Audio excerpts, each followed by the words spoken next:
In recent years, solar power has seen rapid growth thanks to promising improvements in technology and cost abatement. So far, about 3% of the world's electricity comes from solar power, and the global solar panel installed capacity was already 500 gigawatt and expected to rise further to 4,500 gigawatts by 2050. The annual growth rate is 20%, which is much higher than any other renewable energy industry. Solar panels are expected to have a relatively long service life of about 25 years. Due to the exponential increase in solar panel installations, it is clear that a large number of waste streams from these solar panels would be generated. Waste from end-of-life solar panels present opportunities to recover valuable materials and create jobs through recycling.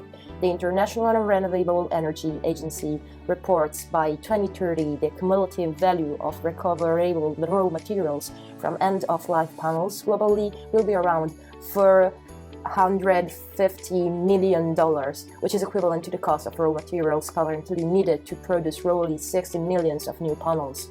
Diverting solar panels from landfills to recycling saves space in landfills in addition to capturing the value of raw materials and reducing CO2 emissions.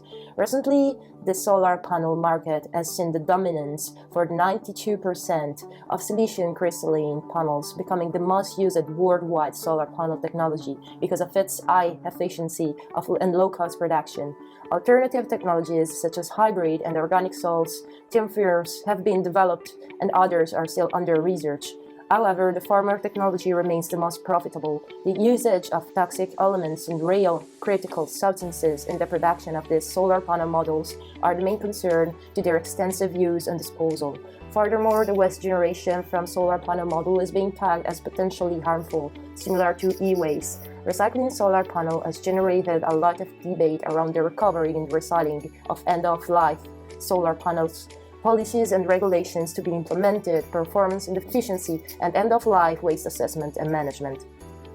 IRENA has estimated that in 2016 there were globally around 2,050 metric tons of solar panel waste, reaching 9.57 million tons by 2050. Thanks to the European Directive on e-waste, at the end of their utilization life, solar panel models are now considered electronic waste and fall under category of large equipment, implicitly imposing the extended producer responsibility principle to solar panel manufacturers. Other examples of laws actions to regulate end-of-life disposal of solar products can be found in the US, in California state, in Czech Republic also.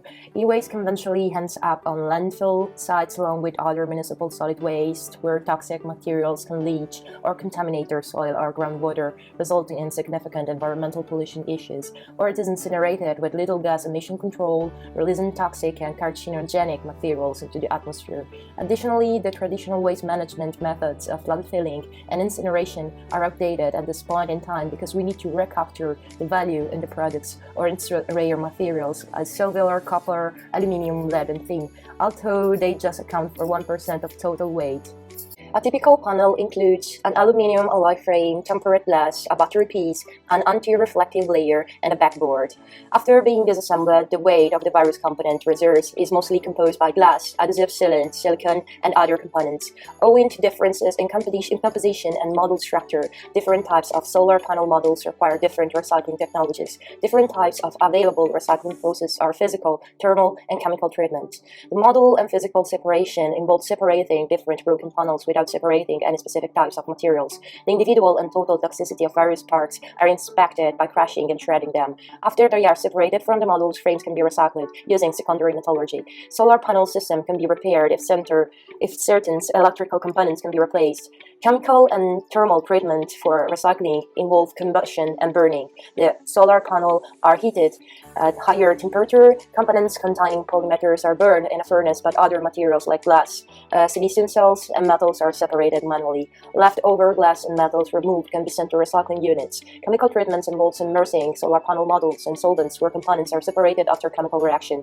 However, this approach is more time-consuming than the thermal treatment. The recovery of cells is higher in chemical treatment compared with thermal internal processes. Some example of companies or organization work is to signal for what concern end-of-life first-generation solar panels are represented by First Solar's mechanical process. It is the only private implant currently operational, mostly in US, Germany, and Malaysia. The same project, which represents different recycling strategies to recover valuable metals from different types of thin film solar panels, and moreover, an example of a valuable collaboration is represented by the association between the European Solar Panel Organization and Shell Oil Company in Japan.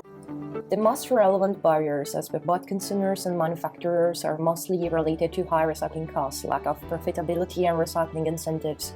Currently, there are few financial reasons to recycle solar panels rather than throwing them away, because panels, especially first generation, contain only small amounts of valuable materials like silver, with the bulk of their bodies made of relatively low-value glass. The estimated cost to fully recycle one solar panel is around $20–30, but sending it to a landfill facility costs just $1 or $2.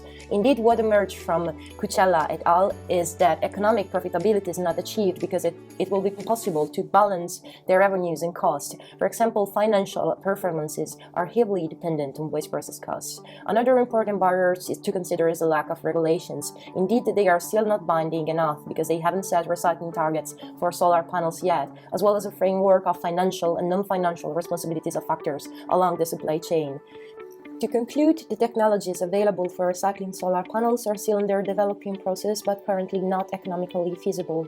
Therefore, governments must adopt hardline policies to enforce the manufacturers of solar materials to consider the consequences of their products on the environment. All in all, it is expected that the pace of research and development will accelerate, permitting researchers to resolve issues and contribute to the solar panel model recycling schemes, as well as for the end-of-life management of solar panel models.